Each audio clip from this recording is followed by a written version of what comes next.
to the Bare Marriage Podcast. I'm Sheila Ray Gregoire from ToLoveHonorAndVacuum.com. Soon to be BareMarriage.com. We are going to do a huge website reboot very soon. Connor's very stressed out about it. He's working hard. But at ToLoveHonorAndVacuum.com and BareMarriage.com, we like to talk about healthy, evidence-based biblical advice for your sex life and your marriage. And I am joined today by the co-authors for The Great Sex Rescue, Joanna Sawatsky. Hello, everybody. And my daughter, Rebecca Lindenbach. Hello. And before we get started, shout out to our wonderful patrons who thank you so much for supporting us. We have a number of patrons who... We have a lot of patrons. Like, you guys are awesome. Yes. And we have so much fun with them, too. Yes. Our Facebook group is the bomb. Yeah, it's funny because there are quite a few people who... I actually feel like we're legitimately becoming very good friends with like everyone in the group now. Mm-hmm. And I have to keep reminding myself, I have so many protections in place to make sure that I don't accidentally create these major parasocial relationships with everyone. Because we're so much about consent in our group that I'm like, I want to make sure that you all know that you can stop supporting us whenever you want. So I'm not adding you on Facebook. We're not going to chat here. I want to make sure there's no social pressure to keep giving us money because consent. Yes. But we appreciate our patrons help to fund Joanna Stats programs, which are quite expensive. Yep. Yes. And pay Joanna as she's writing the peer-reviewed papers. Pay for the transcription of this podcast. And also hopefully paying for some people to help us with some of the more piddly data and research stuff that we don't have time for. Like even just doing literature reviews into really specific niche areas or doing, transcription services for us. And stuff so lots of fun stuff like that. So thank you very much to our patrons. You can do that too at patreon.com/baremarriage.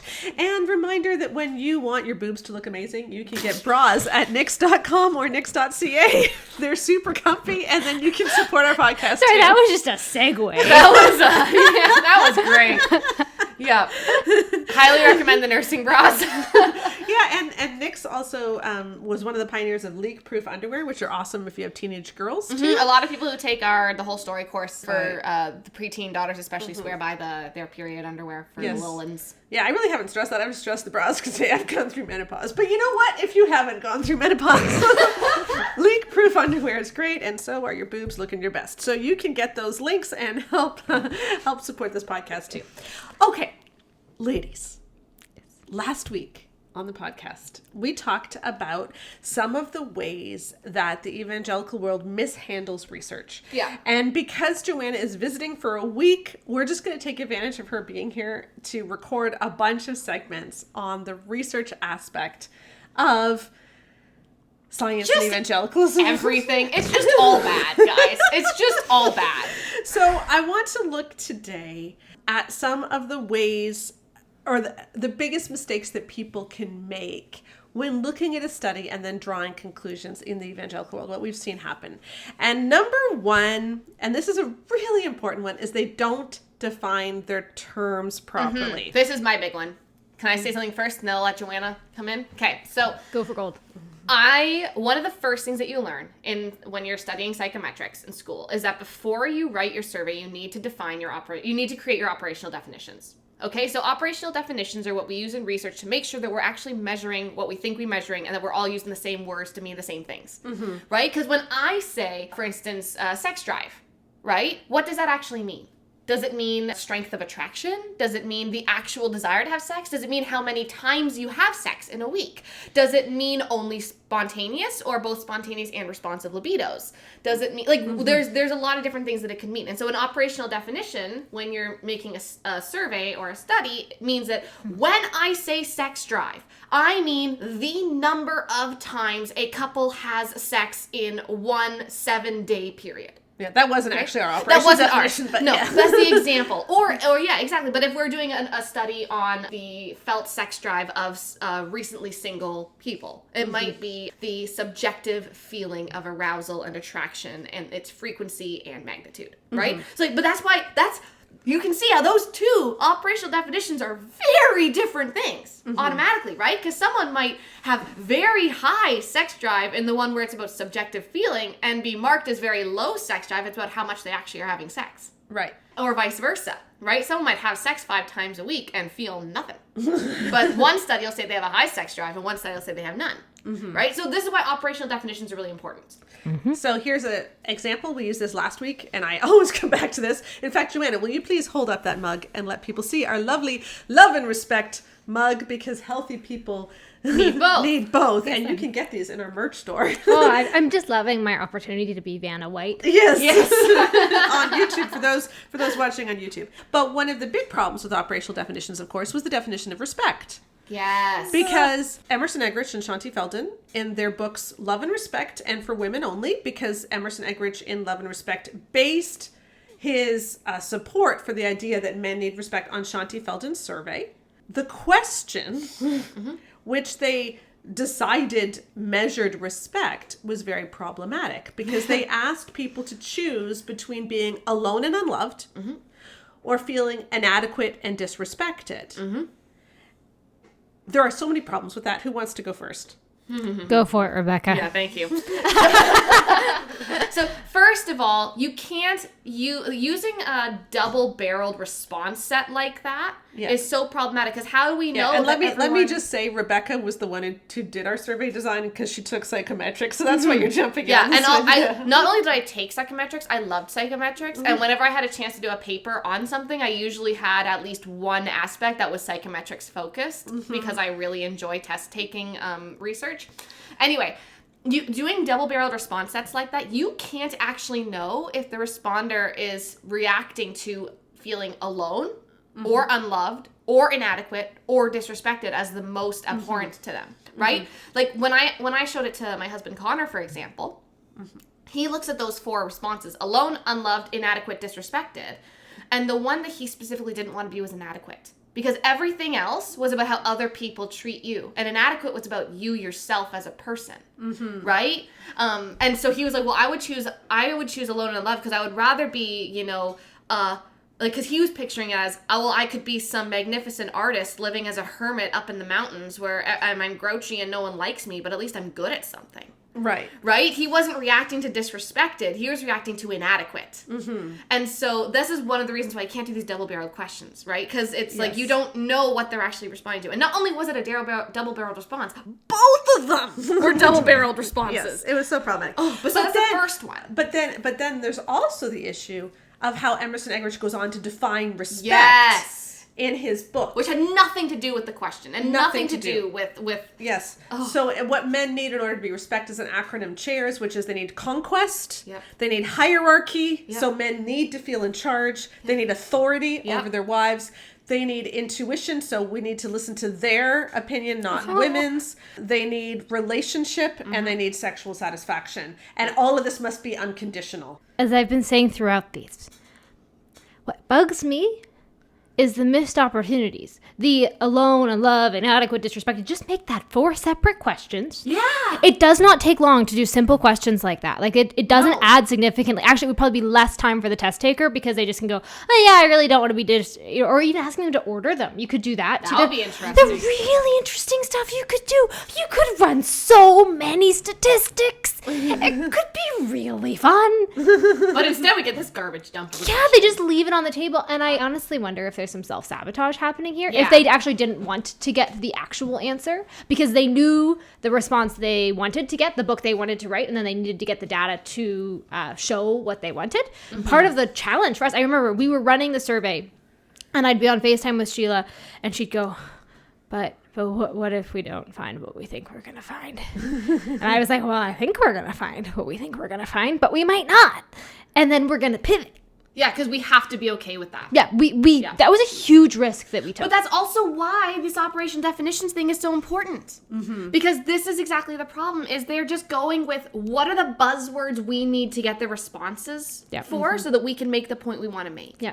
Whereas if you actually do research into figuring out what are our operational definitions, are our questions adequately measuring those operational definitions, is this in line with other research in the same topic, is this the same kind of wording that we see in our culture? These are all the questions that we asked about our survey and that I was trained to ask in my undergrad and in my education with the University of Ottawa.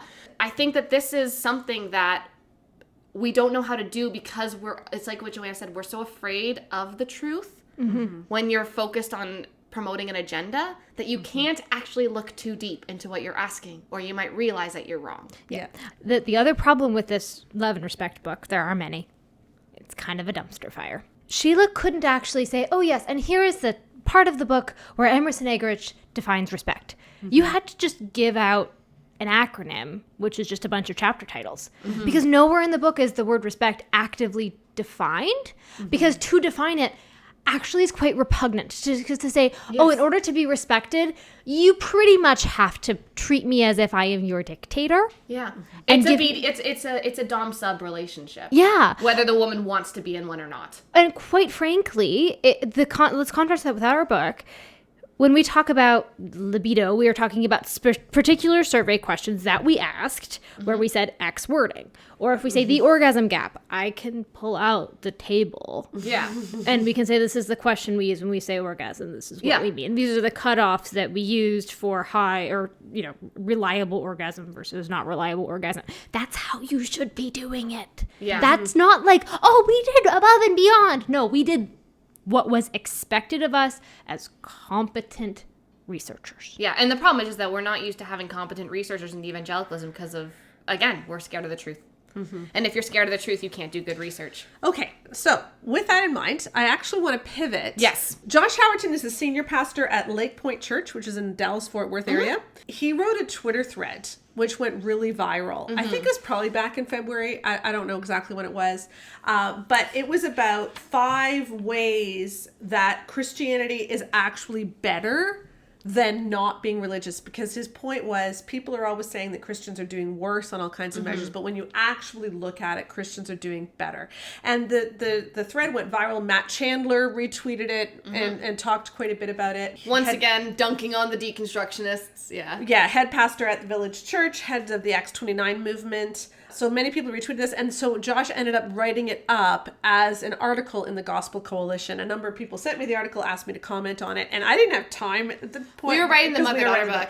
But I did want to return to it because I think this is really interesting. Here's how Josh frames this. Okay, so he's going to talk about 5 different ways in which Christianity is better. I'm going to read you those 5 ways right now. Christians aren't really pro-life, they're just pro-birth, and he says that's not true. That's a cultural myth. It's not true, and he shows some research that he thinks proves that. The cultural narrative number 2 that he's critiquing is that Christians are sexually repressive and anti-sex. He actually says that Christians have better sex. Point number 3, Christianity is emotionally repressive and bad for your mental health, and he shows that actually Christianity is better. Christians don't care about the poor, only political power, and he shows that Christians actually donate more money. And Christianity is gender oppressive, a tool of the abusive patriarchy, and creates toxic relationships for women, and he shows that actually Christians have better. Yeah, highly Marriages. religious, gender, traditional married couples tend to rate their marital satisfaction the highest. And here's how he frames this whole thing. What we find is a wide and growing gap between cultural narratives about Christianity and the reality of Christianity. So he is framing this as about Christianity. And the research, because he has research that he shows for each of these 5 points, shows that Christians do better according to Josh Howerton. Yeah, so it's Christians, and then our other group is atheists and Muslims and Hindus and Sikhs and That's how Josh is. right. So that's how he's framing That's it. how he Josh is frames framing it. Yeah, that's not how he frames it. To be fair, it's not how he frames it in the graphs that he shares, but that is how he frames it in all of his articles. In his heading and how he's describing what he's showing. He's saying this is showing Christians. why Christianity is superior to other ideologies in the world, not why religiosity is superior. Yes. So before we get into some of the problems he has, let's talk about religiosity. Yeah. We found in all of our surveys that Religiosity is protective, Yeah. Now, to be fair, I'm going to just note a major caveat there that we specifically only looked at people who self-identify as Christian. Yes. Oh, yeah. But we have also found research overall. Yeah. In like the large body of research, you are not going to find research that shows that overall religion is bad for you. Religion is good for you. Yep. Overall, the research has found that being religious, having an ethic that states that you are not the center of the universe, You know, having an ethic that gives you purpose and hope and a moral compass leads to better things mental health wise, in terms of pro-social behavior, in terms of the kind of person that you do end up marrying. Yeah, Joanna drew a really cute diagram for us for the mother-daughter book about the causal relationships here. Yeah. It's very adorable. It involves a pair. Yes. But like, it's just, this is what research as a whole finds. Like, even my super secular atheist profs at my psychology degree were all very still pro religiosity. They just didn't believe it for them, right? Like, they were like, it's not bad for you. Here's just a funny aside on this. We were trying to find peer-reviewed journal articles that showed that religiosity was good. And we couldn't find any recent ones. And I know that in a previous podcast, we said that you had to find research within the last 10 years. But one of the issues is that when something has been settled. Yeah, like, people don't tend to, like, you're not going to get funding to be like, we want to see if religiosity is good for you. No, they're going to look at something like a very specific subgroup. Like, is religiosity beneficial for adoptees from this subcontinent into this Western culture? Or frankly, the research that we did. We were saying, look, we're going to look within Christians and say, hey, how does going to church more affect your sexual and marital satisfaction? So we couldn't even find, because when something is settled, that's how firm this is, that religiosity is so positive that it is settled. However, and here is our huge however, and this is what the basis of our mother-daughter book was. That doesn't mean that church is always good.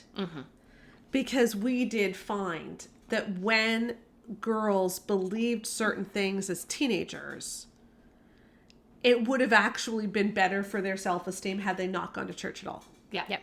While religiosity as a whole, going to church as a whole is better for you, it does not mean that every church, going to every single church, is going to be better for you. It's exactly what we were talking about last week with the difference between means, right? So going to church, religiosity is protective, but there are some churches that are detrimental to your mental health, to your self-esteem, etc. Yeah, men tend to be taller than women. There are some men that are incredibly short. Yeah, so going to church tends to be positive. There are some churches you should never go to. Yeah. And in general, what we found is that the churches that hurt women and hurt girls tend to be Gospel Coalition type churches. Yes. They tended to be churches that taught purity culture, that taught heavily hierarchical views of the Women genders. and men. Yeah. Yep. And I just want to say, shout out to our data, because, whoa, I was so impressed when I was running the stats for the mother-daughter book at how well we were able to pick up the effects of the teachings that we examined for the book, and how we're talking about self-esteem effects. We were actually able to show that the self-esteem effects from believing something in high school persist today. That if you believed in high school, your self-esteem may still be lower because of something you internalized in high school. So there's a lot of really interesting stuff there that, of course, we're going to delve into a lot more in the mother-daughter book. But we are really able to tease out some really intricate relationships between what kind of church are you going to, and then how does that affect you in your sense of self. And what you just said about what kind of church you're going to is what we want to talk about next. So Josh Howerton is framing this whole thing as being about how Christianity is better than the world. Yeah. Okay? But what research does he use for this? Remember that this article went really big. The thread went really big. We decided to actually look at the research that he is basing all of this in. And I want to just take a look at 2 of the questions. We're not going to deal with all 5, but I want to deal with the one about whether or not Christians are more sexually satisfied, and whether or not Christianity is gender oppressive, a tool of of abusive patriarchy, and creates toxic relationships for women. So how this affects marital satisfaction. So remember how we talked about operational definitions? We have a couple of major problems with operational definitions here. So Joanna, talk to me about some of these. Okay, so once again, the way that the article is written, we're looking at Christianity versus atheism and all other world religions and ideologies. Well, and I'll not only say that, the people who read the Gospel Coalition would also consider denominations such as Catholicism and Lutheranism and like Episcopalians to be in the other realm. Potentially, yeah. That's definitely another kettle of fish that could be a problem, right? And are we defining this as evangelicals versus everyone else, or Christians? And all I know is that all of his different things, he says highly conservative Christian, evangelical Christians. He says that kind of thing. So it seems like he's talking about the Gospel Coalition type Christians. Yeah. If you read this blog, you are doing better, is essentially the argument he's trying to than to everyone make. else. Yeah. And then Sheila, what actually are the two groups that we're comparing in the figures? I'm sorry, this makes me so uncomfortable. So what they are basing this on a study. So he's linking to a big report that was written by the Institute of Family Studies, which looked at a number of studies, which were peer-reviewed, and kind of put them all together in a report about how religiosity affects families. Okay? Remember, though, they're talking about religiosity. They're not talking about Christianity necessarily. The other thing is they defined religiosity as the number of times that you attended services, which is perfectly valid. And that's a great opportunity. Didn't we? Yeah, we did. But we were looking specifically within Christians, right? So if you're saying, what's your religion, there actually is a good argument for possibly just saying, what's your faith affiliation, and then how important is your faith to your life? You could ask those sorts of ways. There are alternative ways to ask that question. And it's not that this isn't valid. It totally is. But if you are, say, a person who is evangelical but only goes to church once a year, you may actually be included in non-religious in this particular survey. Right. So remember, first of all, that when he is saying that Christians do better, that is not the group that is being measured. We are measuring highly religious people of any religion. Did they weight at all? I can't tell. Okay, so they may have weighted. May have weighted. So that would mean that they would say, okay, yeah, we have twice as many Catholics as Protestants, but in the population, I actually don't know the statistics, but maybe let's say that there's parity. There's the same number of Catholics as Protestants in the U.S., which sounds about right. Then you would actually change how much weight you give each respondent who's Catholic. You would give them less weight per person. Then you would give the Protestants more, so that you are better showing what's going on in the population as a whole. And same for the Mormons, Orthodox Muslims, Jewish, Hindu, and Buddhist respondents, who all had far fewer respondents than even Protestant Christians. So really what we're saying, though, is that no matter what, the Protestants is, first of all, not only conservative evangelical Christians. It's all Protestants. That includes your Anglicans, your Episcopalians, your United Methodists, your Lutherans, your all of the other Protestants are in that group with our conservative evangelical Christians. So they either have just as much percentage in the data set as they would in society, which is not the majority. But on top of that, if it was not weighted, they're in the minority of respondents in this data set, not only because Protestant is minority, but also because evangelicalism is a subgroup of a subgroup that is the smaller of the two Christian subgroups that we are most common in America. Like, this is not about conservative Christianity. This is about religiosity in general. And so when they say things like, see, religious people do better, and so therefore evangelicalism is good for you, that's not actually true. Say that, like, for instance, you have a classroom, because this might make it a little bit more clear for people who are a little bit lost, okay? You have a classroom of 20 children. 2 of them are being severely abused at home. They're getting, like, really abused. The classroom as a whole, because the other 18 kids in the class come from incredibly well-off families that are really emotionally available. They all have family therapy sessions every week where they just talk about how much they love each other. They're in, like, all of the sports and educational things that the kids want. They spend an hour every day in a circle holding hands talking about how much they love each other. Those kinds of families are the other 18 kids. And the class as a whole is the national state average. And so then those 2 abusive parents tell their kids, we're great parents. Because your class is doing awesome. Yeah. Like, that's what they're saying here, okay? Like, so you can't use an average where you are a subgroup that might be the anomaly within the class to say that you're doing a good job. It's like, no, let's talk about why is the average high, if it is even a good thing. Yeah. And then let's figure out, are we following that trend, or are we the two parents who are abusing our kids in the class while everyone else is having kumbaya sessions every night? Right. And to be fair, he isn't talking about evangelicals. He does say that he's talking about Christians here. But again, I also do want to say, though, I was in an evangelical church that was the Gospel Coalition related. The church that I grew up in, and we were told multiple times in class, in youth group, how Catholics aren't Christians, how everyone else is going to hell except for evangelicals. Yes. To be fair, I will shout out to my high school theology teacher who said that it is not for us to decide whether or not Catholics are going to heaven. Yeah. Which is just very... really bad. It's so bad. I remember when the Pope died, and I was on praise team that morning. I was leading praise, and I said, I think we should say something. And the other members of my praise team, some of them said no, because we don't know if he's in heaven. And I was like, okay. Oh my gosh. So I know that he's saying things like Christian, but we have to be aware right now, because I find this problematic, that in evangelical circles, Christian usually does not include Catholic. Yeah. And so the fact that he's using statistics that are overwhelmingly Catholic. Yeah. Overwhelmingly Catholic. And he's not mentioning that this includes Catholics and Christians. Okay, so that's one operational definition that's a problem. Yeah. The other one specifically for these two questions is the definition of sexual satisfaction and the definition of marital satisfaction. Mm-hmm. So let's deal first with sexual satisfaction.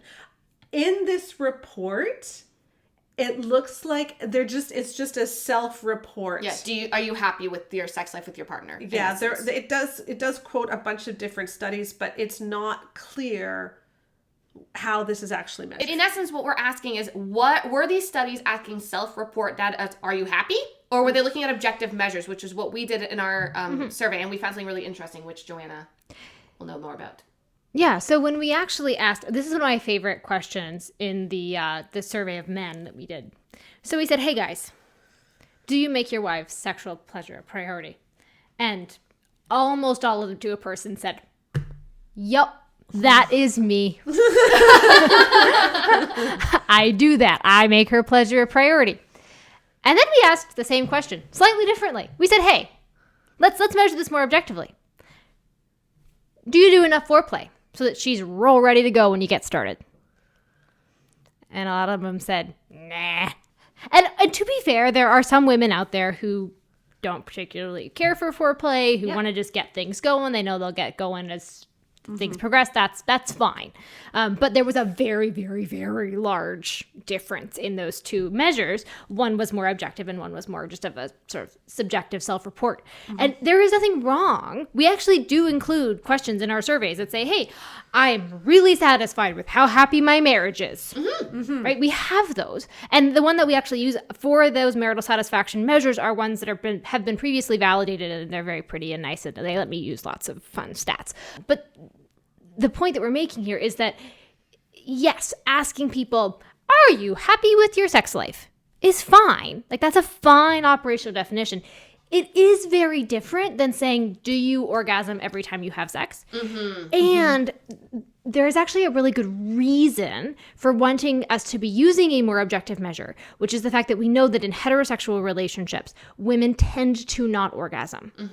And so if you're saying, how happy are you in your sex life, to a woman, she may say that she's happy in her sex life. She may also be experiencing total anorgasmia. Yeah. That's a very high possibility. And so given that, it would be better in this case in particular to be using a more objective measure. Yeah. And one of the things that we found is that evangelical women experience sexual pain at huge numbers. Yeah.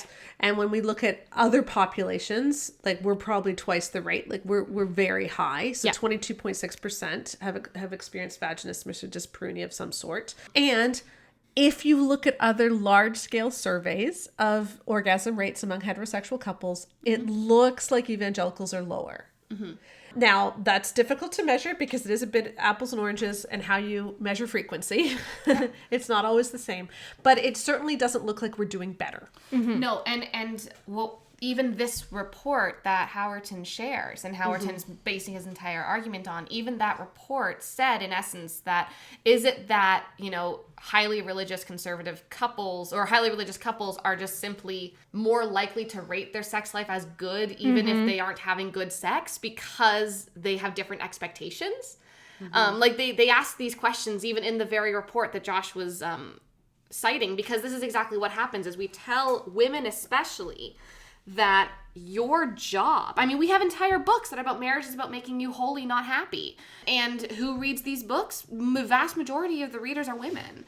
And so the question is, are they more satisfied because the sex is better? Or are they more satisfied because they don't feel like they're allowed to ask for more?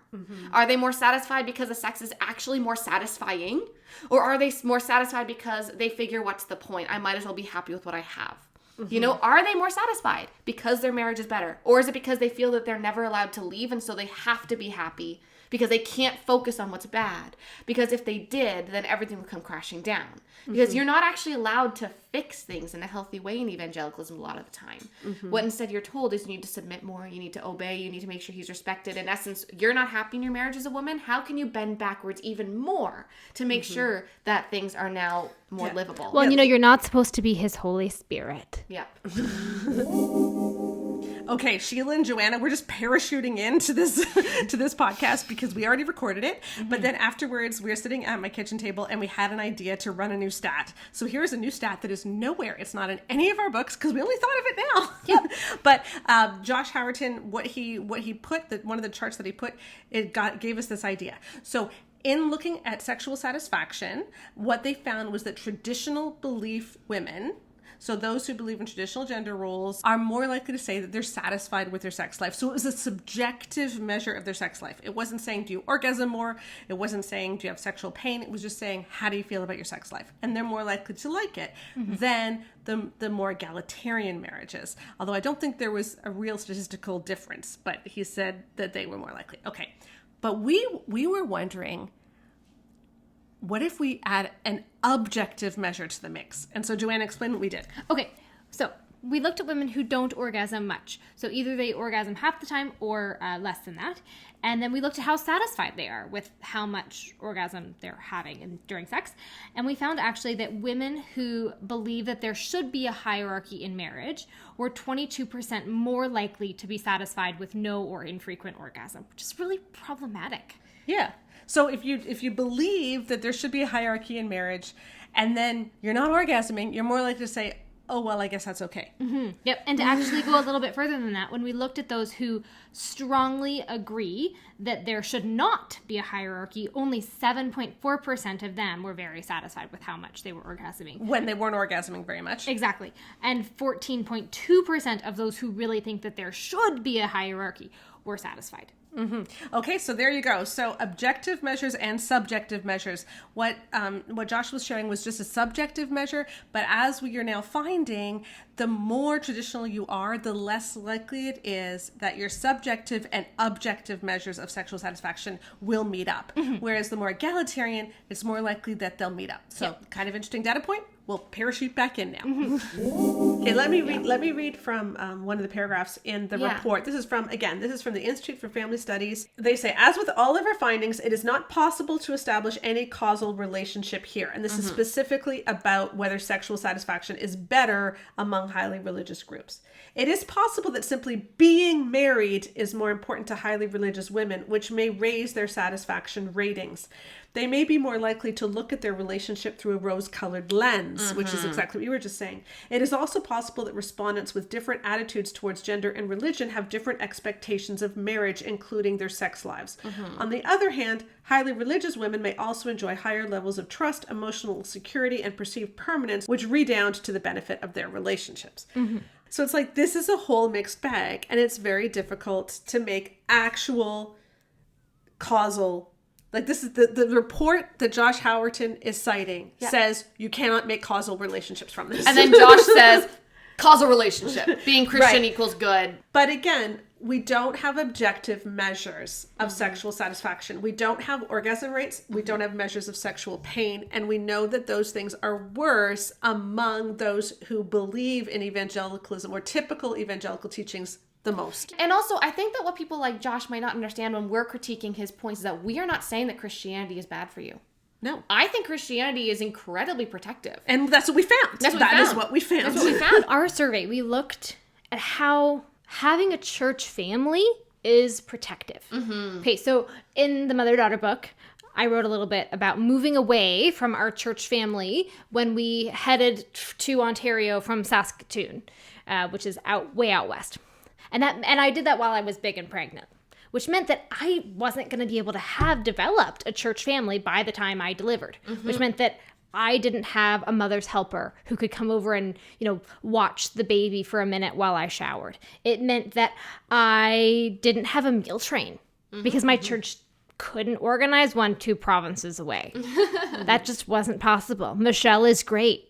She can't manage that. Yeah. Right? And I could go through, okay, that's what I lost by losing out on these important relationships.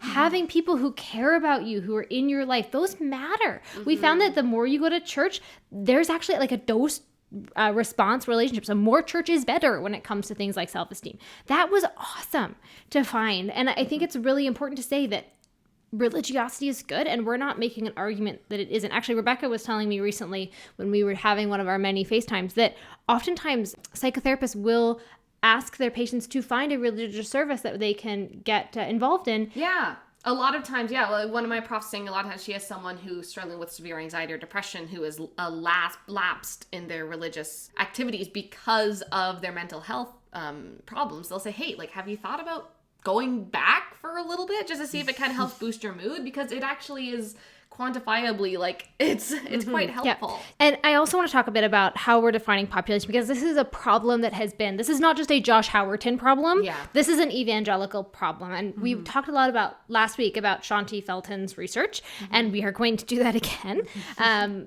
As Rebecca was saying, she is sort of the gold standard in evangelical research on marriage and sex. And so therefore it makes sense that we're going to critique her work in particular. So we're not trying to pick on Shanti or anything. It's just, she's the standard. So we're going to talk about her stuff. One of the things that really bugs me about her survey for women only is that she talks a lot about how she used a nationally representative survey response group, and they did weighting, they did really fancy stuff. It was great. I mean, from a general survey development perspective, the way that they did sampling was fantastic, really good. The problem was they didn't survey Christians. Yes. So they were talking about this is how Christian men are, but then they surveyed the general population. It's a very different response set. Yeah.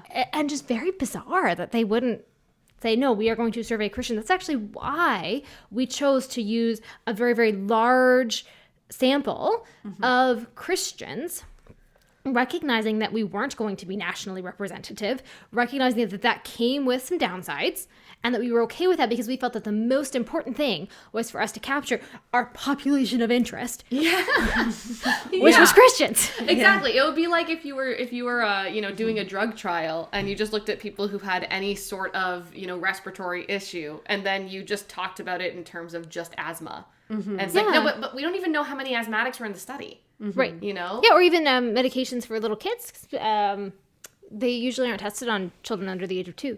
So things are often 2 and up. It's because they haven't tested it on babies, and they can't tell you that it's safe for your baby because they haven't tested it. Even if, it's probably fine.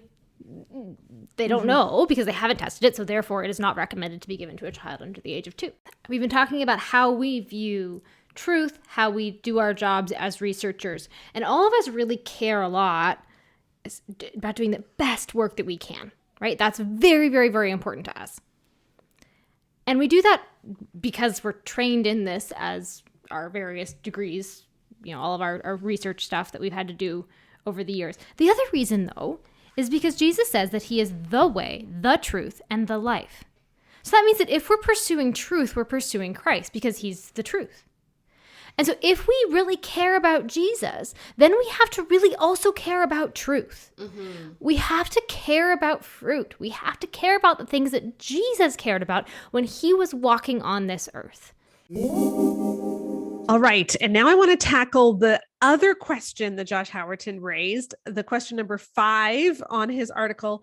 And we're actually doing this by Zoom because we didn't get a chance to record it earlier, and we were going to re-record it, but now Becca's kid is sick. So it's just Becca and me on Zoom. I just didn't want to get anyone else with this cold. So here we go. So I'm going to read what Josh Howerton wrote again. I'm just going to read what he said and how he framed it for point number 5. Awesome.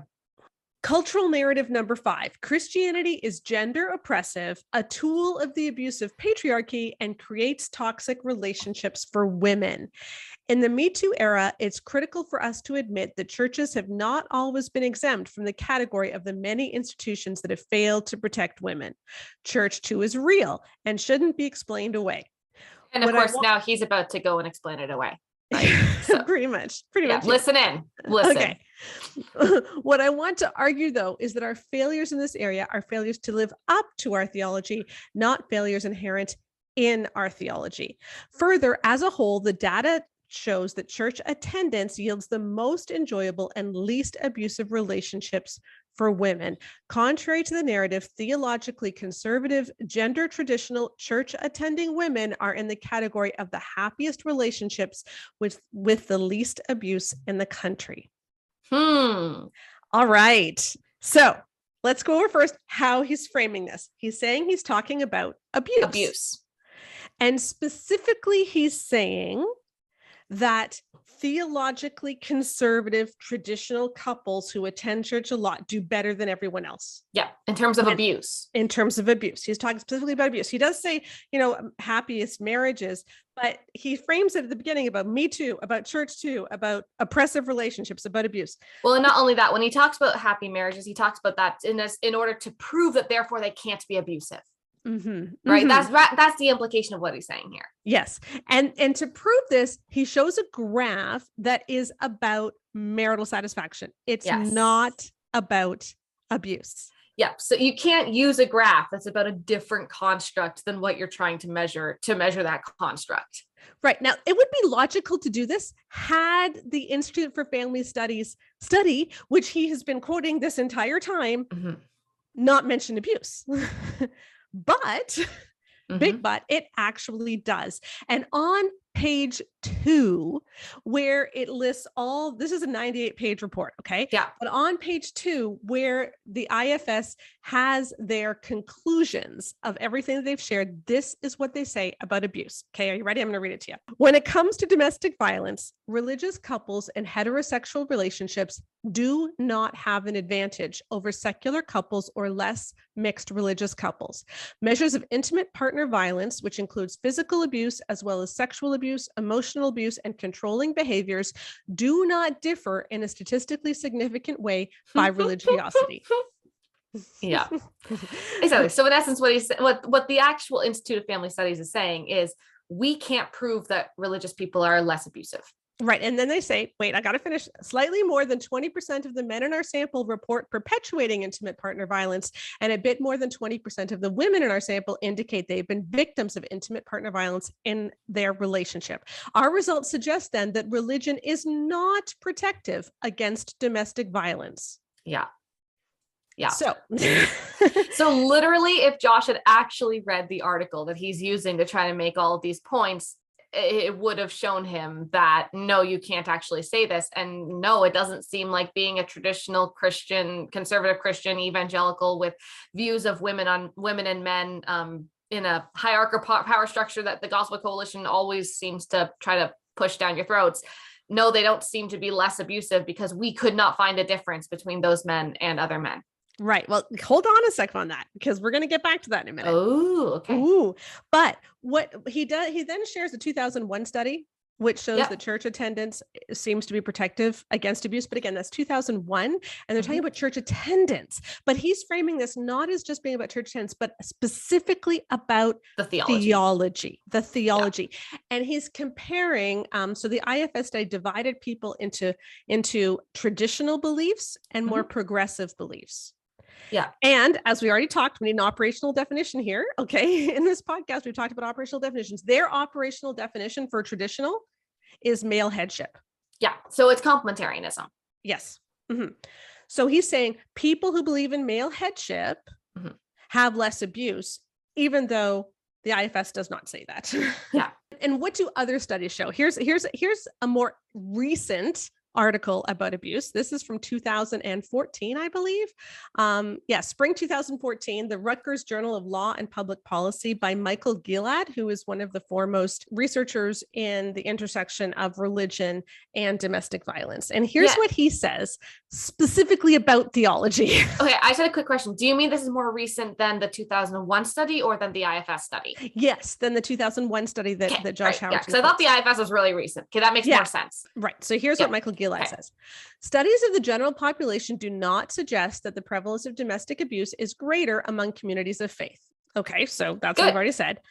However, prominent scholars investigating the relationship between religion and domestic violence have concluded that although there is no compelling evidence that violence is more frequent or more severe in families of faith, religious women are more vulnerable when abused.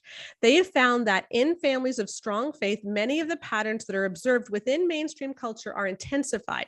The fear, the vulnerability, the isolation. This trend stems from the fact that for religious women, these patterns are commonly and strongly reinforced by religious ideologies, cultural traditions, and conservative community norms. So what Gilad is saying is that conservative Christian women, so the kinds of Christian women and the kinds of churches that agree with Josh Howerton, are actually more likely to be victimized if they're in an abusive marriage. So it's not necessarily that they're being abused at higher rates, but if they are, they're more vulnerable. They're more vulnerable because they have a harder time getting out. Yeah, and they often stay longer. Okay, yeah. So in essence, they've been groomed by their heavily, frankly, anti-women theology that tells them that this is their role to stay. Mm-hmm. So that's what the research actually shows. Right. But let's get back to what the IFS shows. Because not only did they conclude that there wasn't a statistical significant difference between religious and non-religious, they actually, even though it wasn't statistical, they did show a trend. Yeah. Okay. And so they have a graph in their report, which again, Josh Howerton presumably saw. Yeah, but just failed to include in his discussion. So the IFS has a graph of the probability that a man has perpetrated intimate partner violence in their current relationship. So they asked guys, have you done it? Okay. And they divided men up into 6 categories based on whether they were traditional or patriarchal or egalitarian. Okay. Yeah. So that's the headship or egalitarian, and based on whether they were highly religious, not religious at all, or less religious, or there was a mix in the couple. Okay. Of those 6 groups, the worst was the secular group where they were highly patriarchal. Okay. Yep. But the second worst was the highly religious where they were patriarchal and traditional. Yeah. So the second worst was what Josh Howerton was saying their theology protects them from. And the best was the highly religious but egalitarian couples. Well, and frankly, that's actually echoing what Gilad found, right? Because if you're in a couple where both of you are highly traditionally conservative Christian religious, right? That's going to be exactly the group who Gilad's talking about, where if he does perpetrate, violence against his wife, she's already been groomed to accept it and not be able to leave in the same way. So even though there wasn't a statistical significance in this particular trend, we can look at it critically and think, well, does this match other peer-reviewed research that we've seen? And actually that matches it. And not only that, it actually also matches Josh's 2001 study that he's using to show that his theology is less abusive, because what we found in this trend, which again is not statistically significant, is that the least dangerous marriages in essence are those who are highly religious but egalitarian. And so that would mean more church attendance. So maybe it just is that Josh's 2001 study found that people who go to church more often tend to be less abusive. Maybe they were actually talking to a lot of people who don't necessarily act out or believe in traditional male headship. Yeah, because as soon as you ask about traditional male headship, we do get a very different view. And even though, like I said, even though this wasn't statistically significant, they did include it in the report because there was a definite trend. Yeah. And just because they don't find statistical significance doesn't mean that other studies wouldn't. This is where something called the study's power comes into play. So this is why we wanted to have enough people in our survey of 20,000 women, because we wanted to have a high enough power of our study to be able to actually find an effect size that's statistically significant between groups. Yeah. So, that's why we needed so many people, because if they had more people, then maybe they would have found a statistical significance difference. Maybe, and we're about to talk about this, I think, it's that they just didn't define their terms properly enough. And so it wasn't specific enough, right? That often happens too. We find a trend, and then when we narrow down, okay, well, what actually makes these groups different from each other? And we narrow it down a little bit more. That's when the statistical significance pops up. Yeah. Now you could argue that maybe the reason that he left out that information was because it wasn't statistically significant, but the graph that he included, which compared traditional couples, so those who believe in headship, complementarian, and egalitarian couples, there also wasn't a statistical difference between them. Yeah, so he showed the trends that he liked, and he kept out the trends that said something he didn't like. It's like, okay, bud, let's be honest here. Yeah, and so if you look at that graph, it shows which ones is statistically significant, the difference, and it wasn't different between the two of them. So they're pretty much the same. Here's why this gets confusing, okay? And this is what we have found, and this is what I want you all to understand, is that objective measures seem to show the trend more than subjective measures. Which makes total sense. Yeah. And often, satisfaction is a subjective measure. When you ask women, how satisfied are you with something? That's a subjective measure. When you ask women, how much housework does he do? How much do you orgasm? Are you experiencing sexual pain? Is he watching porn? These aren't subjective anymore. These are objective measures. Or they're at least closer to objective, right? Right. And like Joanne and I found when she ran that stat, I shouldn't take credit for it. She was the one who did it. Egalitarian women, their subjective ratings of their marriages match up more with the objective ratings than the traditional do. Mm-hmm. Yeah, the traditional tend to say that they're incredibly satisfied, and then their objective ratings are far lower. And again, this is also what we found in the Great Sex Rescue, is that most people who believe in this traditional male headship thing don't act it out. And that's, exactly. Because saying that you believe something doesn't actually tell us anything about how your marriage works, right? Like you can say, oh, I believe that the husband should make the decisions. I believe that he should lead the wife. I believe that she should obey his authority. I believe that she should put herself under him. And that's just such a beautiful way he can provide for her. But then in the day-to-day, you guys are hashing it out. You're talking about it because you respect each other, because he would never dream of having an authoritarian view over his wife, because he's a good guy. Right? Exactly. And so this is the problem, is we have to get out of the subjective of what do you think things should be like, and talk about how do you actually do it. Yeah. And the vast majority of people who say they believe in headship actually practice egalitarian decision-making. And that's why some of these things are really hard to tease out when you just simply measure it by what do they believe and their satisfaction, because there's all kinds of people who are in the traditional belief who actually act like egalitarians. Yes, exactly. And that's why it's better to look at objective measures and how people are actually acting as opposed to just subjective. There is room for subjective for sure. Oh, totally. That's often why there's difficulty with this. Okay. So as we're getting ready to sum up here, we just want to say, we don't have problems with the IFS report that Josh Howerton. I actually think it's really interesting. I think they did a great job.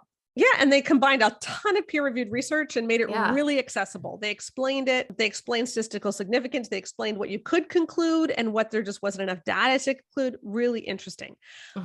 But this study does not show what Josh Howerton says that it shows. No, not at all. And he specifically is saying that theology makes the difference. And we actually agree with Josh Howerton. we just think it makes a difference in the opposite way from what he's saying. Your theology makes a huge difference. It makes it worse. Yes. All that we're saying from our research, from looking at other peer-reviewed studies, and from looking at the IFS study itself, is that Josh and people like him and his church who think that they are the reason that everyone's doing okay, actually say that like the average church has like a health factor of 4, okay, in terms of marriages. And that's good, because we know religiosity is good. We know religiosity is good. The IFS study showed it. Multiple other studies have shown it. Frankly, being religious tends to be just better for your marriage.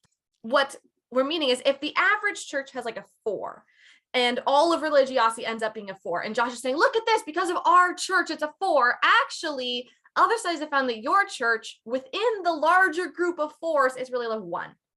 So let's talk about averages again. Okay. Let's talk about how averages work. If everyone averages out as a 4 and your church is a 1 or a 2, that means that other churches have to be better than yours. Yeah. That means that you are not the best church. Okay. That means you are not the healthiest by definition, because the average is higher than your data set, your data point, right? So if you're a 2, the average is a 4, that means there's got to be some 6s out there likely, or a whole lot of 5s. Yeah. And that's what we're trying to tell you, is that all of this complementarian theology, for the people who actually act it out, it drags the average down, guys. And we don't need to be dragging the average down, because if other churches are bringing it up, that means if we all went to where they are, if we all started doing what they're doing, as a whole, we're going to be healthier. And if we're healthier as a whole, we're going to have so much more energy to serve the kingdom. We're going to be able to not be bogged down by these burdens. No, whenever I look at this kind of research, I can't help but think of the verse that says, "It is for freedom that Christ has set you free. Do not let yourselves be burdened again by a yoke of slavery." And to me, this is what that is. It's, we could be doing so much better. Let's just ditch the yoke of slavery, guys. Yeah. Yeah. And, and I want to say, we don't know how Josh Howerton's church, I know nothing about Josh Howerton's church. But from the data we know, he works for the gospel. He writes for the Gospel Coalition. He's really important in making sure that we know that. But he could be at a church where people are believing it, but not acting it out. Yep. But the main thing is we need to start understanding that if we're preaching something which hurts people, once they start acting it out, then maybe we need to start thinking about what it is that we're preaching. Because if it's only healthy, if you don't act it out, that's a problem. It's the definition of hypocritical. Yeah. Okay. So summing up, so many people have asked me what I thought about Josh Howerton's tweet thread. Here we go. I'm going to sum it up now. Great. Let's go. 3 points. Number 1. He says that what makes Christianity better is his specific theology. And yet he is using a population to prove that, which doesn't necessarily follow his theology. Okay. Because again, evangelicals are a subgroup of a subgroup of the religious, and traditional evangelicals are a subgroup of a subgroup of a subgroup. And not only that, from our study and others, we also know that not only are traditional evangelicals a subgroup of a subgroup of a subgroup, traditional evangelicals who actually act out what they believe are less than half of the subgroup of the subgroup of the subgroup. Right. So we're like in the 4th level of subgroups here. Yes. Okay. Second thing, he uses a subjective measure of sexual satisfaction. And the objective measures show there's a big difference using theology. Objective measures like orgasm rates, like rates of sexual pain, like libido, etc., show that there is a big difference. And where his theology is actually the most likely to misalign people's subjective and objective realities. Yep. So they're more likely to say they're really happy when things aren't going well. So that's a problem. And finally, he uses research about abuse that actually says the opposite of what he claims. Yeah. And he simply omits any information in the study that shows anything other than what he wants to portray. Yep. And I want to say, I don't actually know if Josh Howerton meant to do this, quite frankly. Yeah, I think that frankly, a lot of these guys, I don't know what his education is, but I think that a lot of times these guys who are, educated to run a church are actually, it almost seems like they're taught how to do research badly. And if you were taught how to do it dishonestly and badly, and you think that's appropriate and acceptable, I don't really know if that's necessarily on your shoulders, because there's frankly a real lack of education in this area among those who are the most powerful in evangelicalism. So I don't necessarily, fault Josh for simply not knowing any better. But so many people asked me and sent me tweets about this saying, like, what am I supposed to do with this Twitter thread? And I didn't have time to answer. And so this podcast is my big answer. And I just want to say, if you ever hear people quoting research and it doesn't sound right to you, ask yourself 2 questions. The first is the person presenting this research qualified to make judgments on this research? Yeah. And here's one that can be tricky, right? Because if we just see university degree, we often think, oh, they're qualified. But for instance, Shanti Felton has a master's in economics and business. Yeah. Something like that. But she calls herself a social scientist. I can tell you right now that my economics friends at university did not know how to do the research that I did as a psychology undergrad, because I helped them write their papers for their master's programs. They didn't do the same kind of research. You just didn't. So It also matters, what did they study? Not just do they have the degree, but what did they study? And I just want to point out that you actually worked, you had a job helping graduate students write papers. Yes, I did. I had a job helping graduate students write papers when I was in second, third year university. Yes. Yeah. Okay. So that's number one. And the second one is look up the research yourself. Yeah. If they're saying something that doesn't sound quite right, look it up yourself. The good thing about the IFS study that he's referring to is that it's actually written in such a way that the layperson can understand it. That's the difference between a report and a study a lot of the times, right? Like these kinds of reports that are put out, the report isn't peer reviewed, but what they're doing is they're synthesizing a bunch of peer reviewed research so that the layperson can understand it, even if you've got like a high school degree or like a little bit of post-secondary education. Yeah. And it was actually done pretty well. And it would have shown you right on page 2 that what he said about abuse wasn't true. So yeah, just read it for yourself and ask yourself, does this person have the education to be able to comment on this research? And that can help a lot. Yeah. And just a quick thing. I'm sorry, I just got to say it, but a seminary degree is not a research education. Yeah. All right. I'm going to turn this over to my husband now because he recently wrote a post that went up on the blog today that kind of goes along with this whole abuse and theology thing. And I'd like to give him the last word. Knowing I am a pediatrician, I am sure no one will be surprised to learn that I have a soft spot for children. In fact, I've always been that way, as long as I can remember. In high school, I volunteered to tutor kids in younger grades who were struggling in school. I was the kind of teenage boy that actually liked babysitting, and who parents felt they could trust with their kids. While Sheila and I were dating in university, we started leading our church's high school youth group. And we have been involved with children and youth ministries off and on ever since. I find the Bible stories of Jesus with the little children so rich and meaningful, and I know I'm not alone in that. When the writers of The Chosen spend an entire episode depicting the interactions of Jesus with a group of children who find his camp in Capernaum, we instantly recognize that this is not a fanciful diversion from the true story of the gospel. Although nothing in that episode is actually recorded in the Gospels, it clearly and completely resonates with everything the Gospels actually do say. Jesus pointed to children over and over again as examples for us adults to follow, precisely because children can teach us so much about God. Who has not experienced that sense that we are somehow touching heaven when we see the undiluted joy of discovery in the face of a child seeing something marvelous in creation for the very first time? Which makes the teachings from John Street and Jay Adams that Sheila has been exposing recently all the more hideous and vile. For those of you who did not see Sheila's Fixed It For You posts earlier this month, let's start with Street's. I'll just read Street's quote and let you read Sheila's fix on your own. The stepfather ended up sleeping with Glenda from the time she was 4 years of age. And because there was no sexual fulfillment with the mother, the stepfather ended up finding sexual satisfaction with this young girl for several years. John Street is the chair of biblical counseling at Masters University, which is run by Dr. John MacArthur. When Sheila told me that a man who calls himself a Christian had publicly said these words, I was literally speechless. In fact, I still can't wrap my head around it. The reality that Street is not the only one to think this way, though, has been hammered home time and again as I've watched the various comments sections since Sheila first posted. To my amazement and horror, people keep trying to justify Street by saying Sheila is taking him out of context. They claim Street was telling the girl's story in her own words, or he was just presenting her perspective of events. But in what context is it ever okay to refer to an adult man having sexual relations with a 4-year-old girl as sleeping with her? In what context is it ever okay to say that the abuse of a young girl was because, Street's word, the mother was not giving the abuser enough sexual satisfaction? There is no context that makes this right.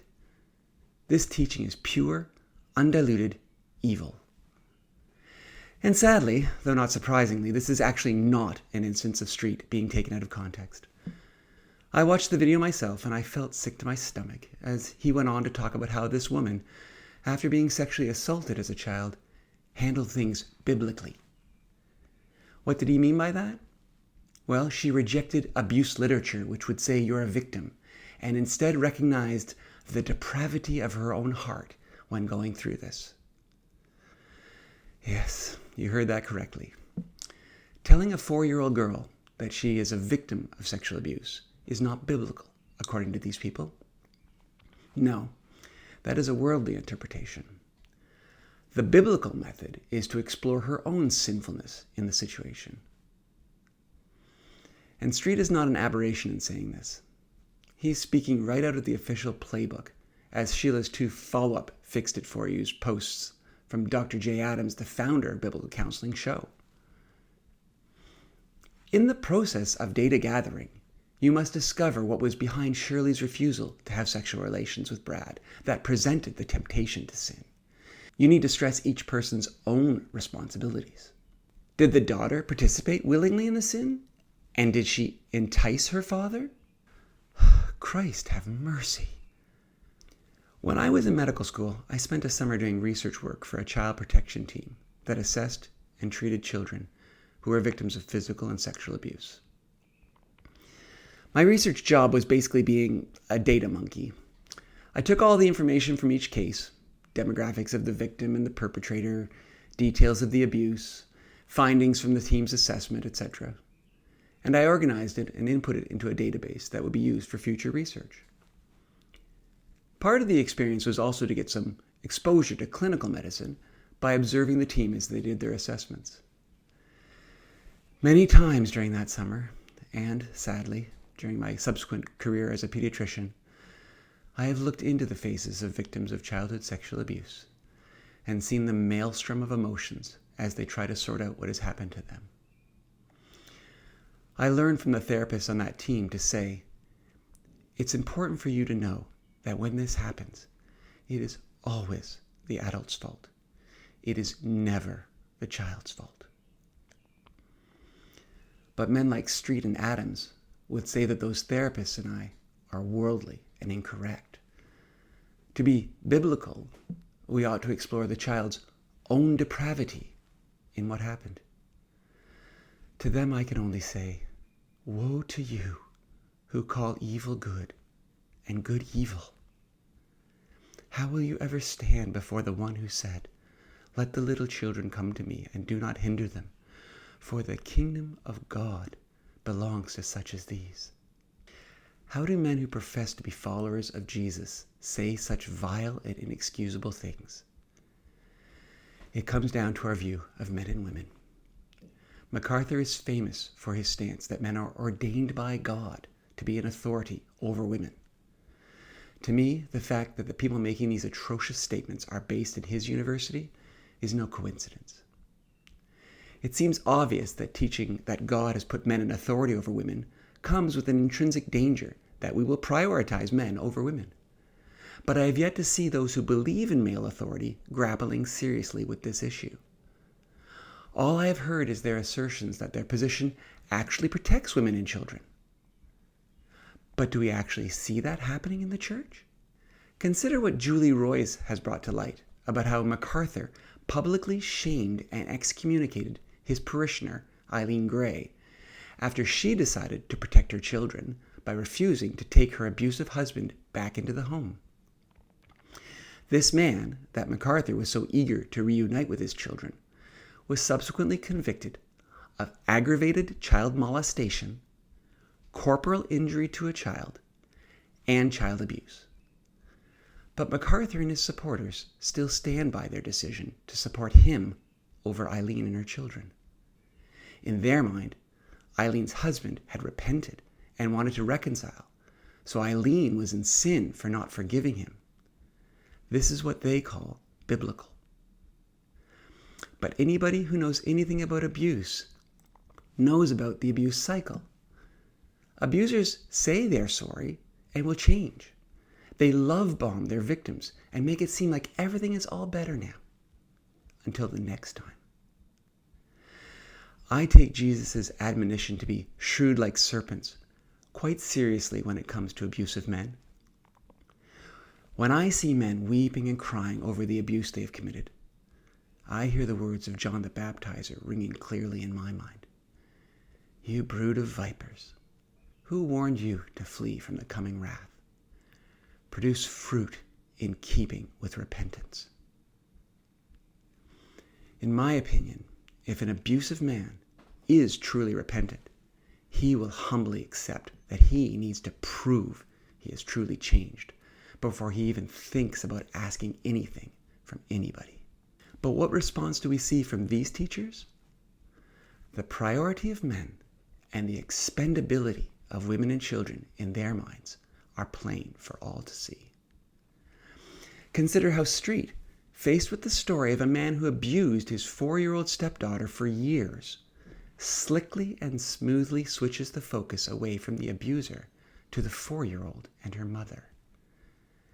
How can anyone not be sickened watching Street make excuses for a man that any other person would consider a monster?